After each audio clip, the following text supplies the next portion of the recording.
Previously on the Mountaineers Dynasty. After losing 2 straight bowl games, Pat White led the team to a 10-1 season, earning a bid to their 3rd bowl game, this time against the number 3 Tennessee Volunteers, the highest ranked team the Mountaineers have ever played against in this series. Pat White did good enough to make it 10-0, but the Volunteers clawed back in the final minutes of the game. On the verge of field goal range to tie it, senior defensive tackle Kylene Dykes forces the fumble recovered by Andre Wright to earn their first bowl win in the series. A huge reason for this season's success? Jason Gwaltney. He carried the team on his back, finished 2nd on the Heisman voting, all while having a new scheme that was less reliant on his talents. The team looks to be primed to take the next step to challenge for a national championship in Pat White's final season. 26-10 during our first 3 seasons in the Big East, but now we're moving on to a new conference, the ACC, which will be a lot tougher this year, but we're coming off of one of the most successful seasons we've had in the series. Can we continue the success? A quick peek at the schedule next season, and the first 5 games are against top 25 teams. I may have made a mistake by moving conferences. Well, it's too late now. We're going to need our best players to have career seasons to compete in this conference. We're screwed. We need to find a way to keep Team Walter White this season, or else we're going to have to strictly rely on Pat White. Last season, we were preparing to hand the reins over to Pat White, giving him a bigger workload than in the past, but having a great running game in Jason Gwaltney did take a lot of pressure off of him. We need him back. Mother. Another person who plans to leave early is John Bradshaw, and he's been nothing but a great blocker for Pat White. If we lose him, the season might be over before it starts. He'll be returning for his senior year. While we were able to peer pressure Jerry Tolbert to return to the team after considering transferring out. Now, I can go over every player who's leaving, but instead, here's a list, and I'll only go over those who made it to the NFL Combine, the first player being Owen Schmidt. The only 99 player this dynasty has had in this series. He's a good lead blocker, but he's a great safety valve for Pat White, who will now be without the best player on the roster next season. Moving on to the NFL, where his rookie report says, we just found out about an ACL tear he had in school.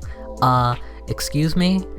He was in pristine condition when we gave him to you. That lie must have dropped him out of the 2nd round where he was projected and fell to the Packers in the 3rd round. He'll be teaming up with former Mountaineer Mike Lorello. I had high hopes for him in the NFL, but he didn't get much playing time in his 2nd season, being easily replaced by an overpowered Dante Whitner.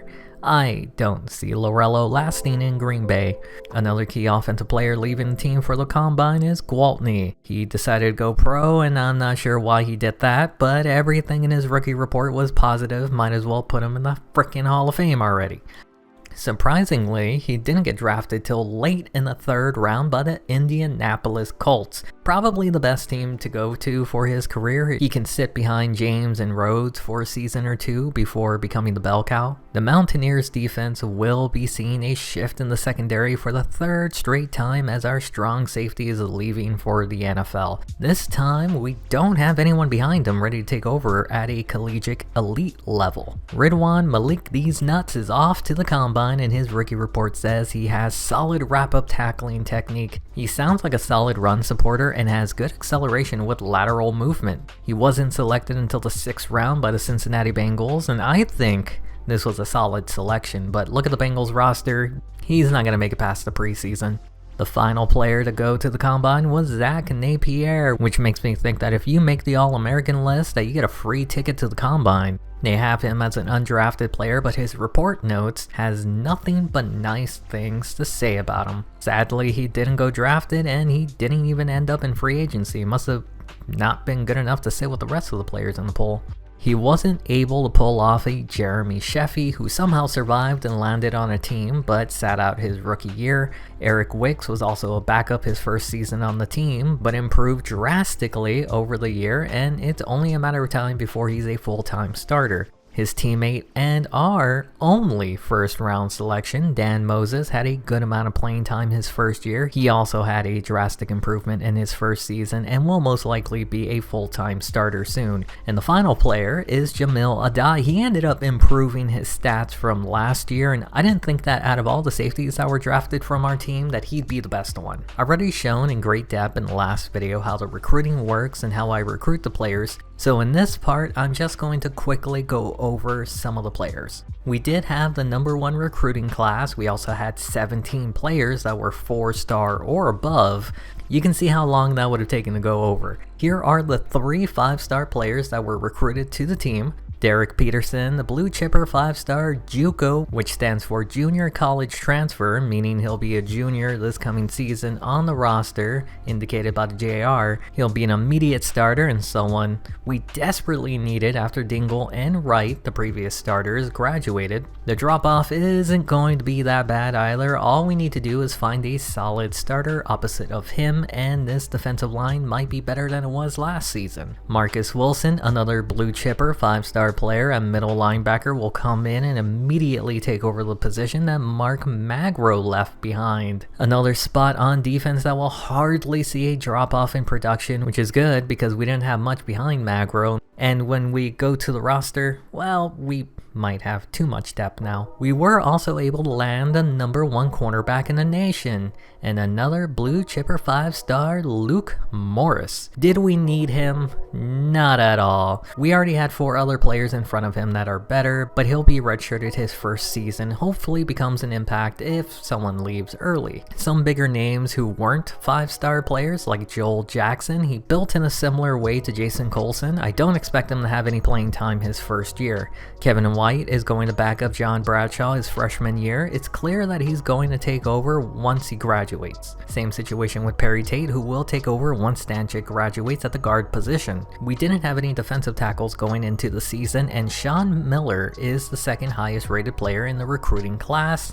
This dude is going to be a stud. His backup Luke Coley isn't too shabby either. The defensive line is the most improved by far this offseason. We also picked up a kicker, Jason Pleasant. With Kozlowski leaving in 2 more seasons, I'm just preparing to replace him. The final player is Rich White. He's also the 2nd highest rated player along with Sean Miller. I'm not going to show where I moved him, but you can guess where he went. I'll show his ratings when I go position by position on the roster, which is next. The quarterback room might have gotten smaller, but the legend of Pat White has only gotten bigger. This will be his season. This will be his year. This is his time. I even changed the scheme to be more pass happy this season. I want to put the ball in his hands and watch him make magic. The main reason I want to focus on passing more is because our running backs aren't as good since Gwaltney chose to leave early. I did redshirt Jackson for his sophomore year with the team because I wanted to give Sladen some playing time this year. Considering he's been buried behind great talent the past 3 seasons, he deserves a shot to play. The greatest player to ever be a Mountaineer has left, and Coley now has some big shoes to fill. We'll see if there's a noticeable impact with him gone. The argument could be made that with the weapons that we have at wideout, we probably shouldn't be so pass heavy, but would you rely on these guys with a Heisman candidate throwing to him? Yes. Pat White is considered as a Heisman candidate to start the year. Or would you rather let unproven talent carry the team at running back? I'll take my chances with Gonzales, Jello, and Dawson's Creek. Another reason to go more pass heavy, Sabry Thomas has had a glow up. Sure, he dropped that pass in the bowl game in year 2. Sure, we lost that game. Sure, we didn't even throw him the ball last season in the bowl game and won. But maybe, just maybe, it's different this year. The offensive tackles have had a big improvement over the year. John Bradshaw is the best player currently on the roster. The seniors, Bassler and Bradshaw, are going to be the starters this year, and the depth behind them should be good. Pat White shouldn't have too much pressure off the edges. The interior had a slight improvement, but the real value here is in the depth behind them. I'm just waiting for a breakout year from someone sitting in the back and to take over. A good example of it is here at center. I wasn't expecting roll Nolan to improve as much as he did, and I wanted to start the true freshman Rodgers, but training camp changed my mind, and the offensive line isn't fantastic, but it is built for the pass instead of running up the gut. Remember when I said I would show you where I put the rich white guy? Well, it turns out he's a damn good defensive end. This is a position that got stronger this season, and we will still have another season to work with these players. Him and Peterson are both juniors. There was a downgrade at defensive tackle, but keep in mind they're both freshmen at the position. That means there's still time for both Miller and Coley to be the best defensive tackles this series has ever had. Webb's one of the most improved players from the previous season. He's still a junior and could be our first linebacker in the 90s by season's end. Overall, the outside linebacker position moved laterally but slightly upwards. For some reason in the offseason, a lot of linebackers were recruited, and I don't know why. Since they are all better than the previous players on the team, I decided to keep them. The cornerback position is my baby. This is the group that I basically built first on my own, and it carried the defense last season. Ryan Griffith became the final player in the 90s on the roster, and I'd like to think he'll come back next season, but Gwaltney left. I'd like to think he'll stay. We're now in no man's land at free safety since we're not quite good enough to be elite, and even though Thomas will probably be here next season, the chances he'll graduate in the 90s is pretty slim. That means for the next 3 seasons, we'll be looking for that next superstar. The same can be said at strong safety. I have higher hopes for Burden, but after having elite players the past 3 seasons, it feels criminal to have anything less. At kicker, I ditched James for Pleasant. Kozlowski had a phenomenal season last year, and I'm hoping he continues it this year, which will allow me to redshirt Pleasant this season. Pat McAfee seems to have hit his ceiling. Watson, well, he's terrible. That's why I recruited Chris Davis. He'll be a redshirt this season and take over when McAfee graduates. I mentioned that the scheme has changed to favor Pat White and his arm more. I also kept the defense the same. I expect more shootouts this season, but we're going to need a pick-me-up before we start the year. I took out Wisconsin because, come on. We can't start the season against a top 5 team. Rice is back. That's more like it. Pat White, I've given you the keys to the team for your final season. Don't let me down. What happened? He got injured. He's gonna miss the next 7 games. Well, at least we beat Rice. Oh, well, they'll be taking on the number 22 North Carolina State in their first game without White. West Virginia started sweet, but they finished Sowers, scoring the game-winning touchdown in the final 30 seconds. Sabri Thomas, I may owe you an apology. Also, just because White went down doesn't mean I'm changing the scheme. We spent all offseason working on it. You don't throw it out the window. This win gives me hope the season isn't over yet. We collapsed against Virginia. We got completely embarrassed by Virginia Tech and Miami. Game over, man. It's game over. Pat White going down like Aaron Rodgers basically ended the season. There's still 3 more weeks before he returns. Can Sowers at least keep the bowl bid alive? They take on another top 25 team, the 5th straight ranked team they'll be facing since White was injured 5 weeks ago. They're back up to 500 on the season. They got back into the top 25. Sowers did more than enough, and the defense didn't get blown out of the water for once. This was also the last game before a bye week, which means this will be the final game without Pat White against the lowly 1-7 Wake Forest. As expected, they won. They're 4-3 on the season as Pat White returns to the team. All 3 losses coming against the conference during the toughest stretch of the season, and our best player was out for it. The only positive is that we're above 500 in the top 25, and that Sowers proved to me that his senior year might actually look really good next season. We got our golden boy back at a good time. Clemson will be a good test to see how well he can run the team. You remember in Sowers' first game, he came back in the 4th and won it? Well, Pat White came back in the entire second half to win 31-28. I don't know if I should feel confident or not. Maybe he was just shaking off the rust. He couldn't have returned at an easier time. Here's the final 3 games. To put it into perspective, here are the 3 teams Sowers beat as the starter, and here's all the teams we lost to while White was out. I appreciate what Sowers was able to do, but I think White beats at least one of those teams.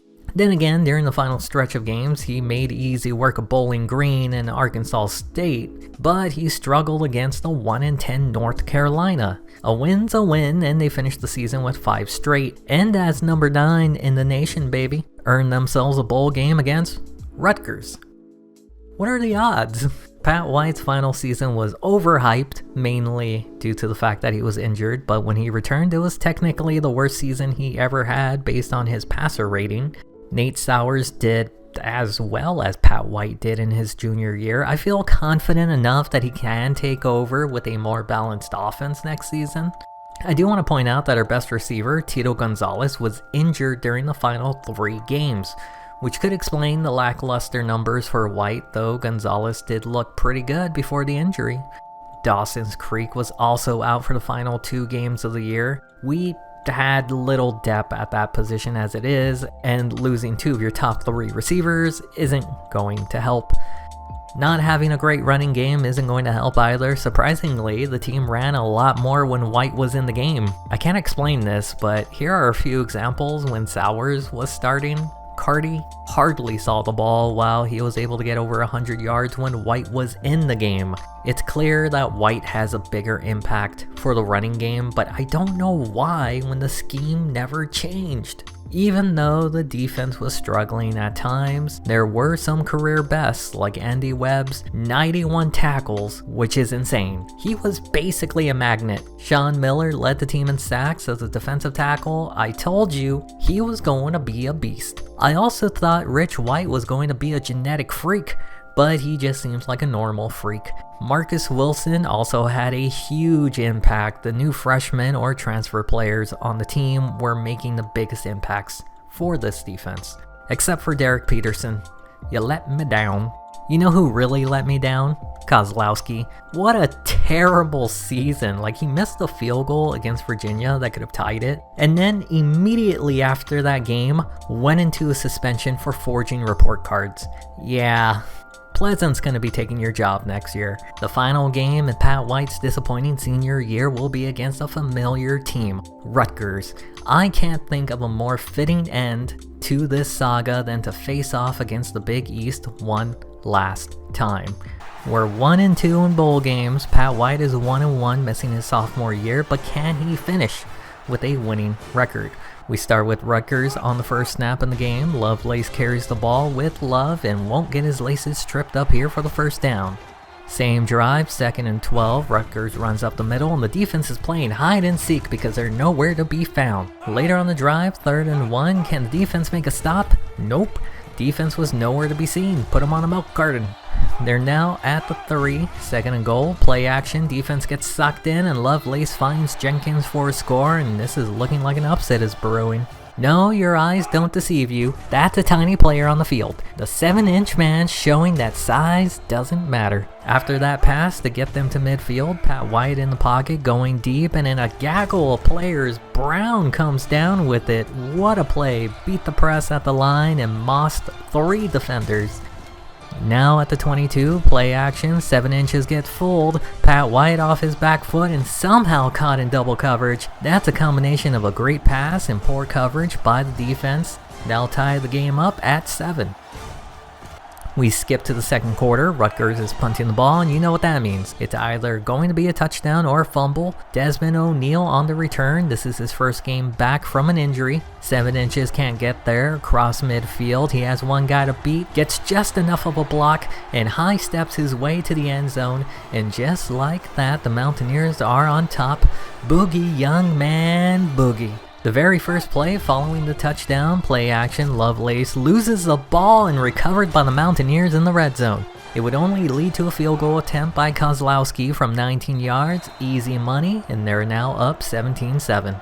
It's now halfway through the second. Rutgers ball, pressure getting there. Lovelace somehow gets that out for the first and a whole lot more. Couple of plays later, Lovelace has all the time to throw and decides to take off with it, has space, talk to the hand because the face wants the first. Running has been easy for this offense. We're now at 3rd and 7 from the 9. Lovelace is in the zone, pressure in his face, and it's picked off.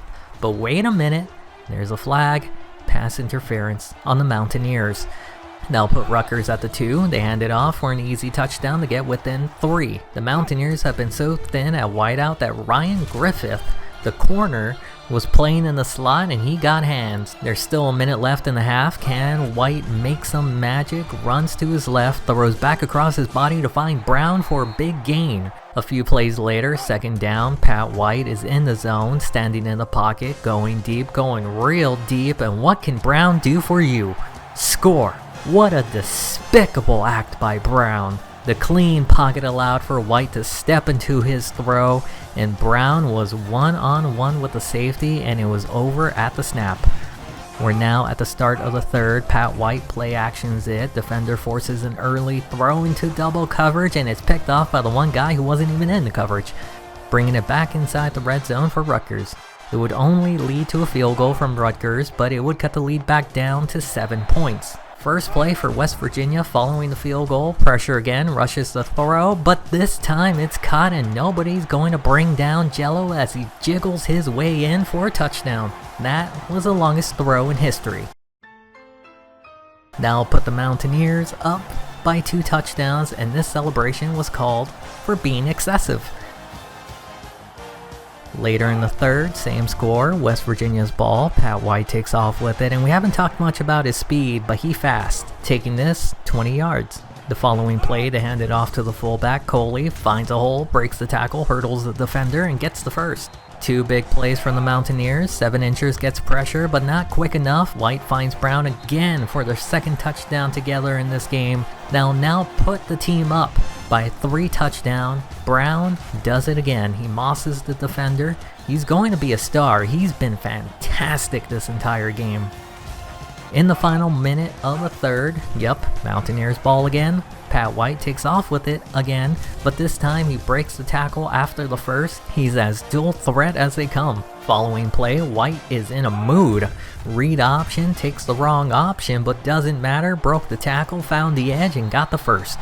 It's been all Pat White in this quarter. Play action, buys time, stepping to his left, throws back across his body, deep and perfectly placed in Dawson's Creek. If that isn't an NFL throw, I don't know what is. Peak Brett Favre right there. I really want to see if this game alone picks up his draft stock. If he wasn't a first rounder before, he is now, and any team would be lucky to have him, and there should probably be a spin-off series of Pat White's NFL adventures. The game is pretty much over at that point with just over a minute left. Down by 4 touchdowns, Lovelace finds his tight end to make it a 3-score game. Then in the final 18 seconds, they would score one last time to make the game look closer than it was with the backups in for the Mountaineers. For the 2nd straight year, the Mountaineers have won a bowl game, and this was the most dominant win out of all of them. The biggest what if in the series will be, what if Pat White didn't get injured? They could have been in the national championship. Yeah, well, that'll be it for this series for now. If I do return to these, expect them to be more condensed and story focused on individual players instead of the entire roster like in this one. I'll see you all in the next video. Until then, thanks for watching.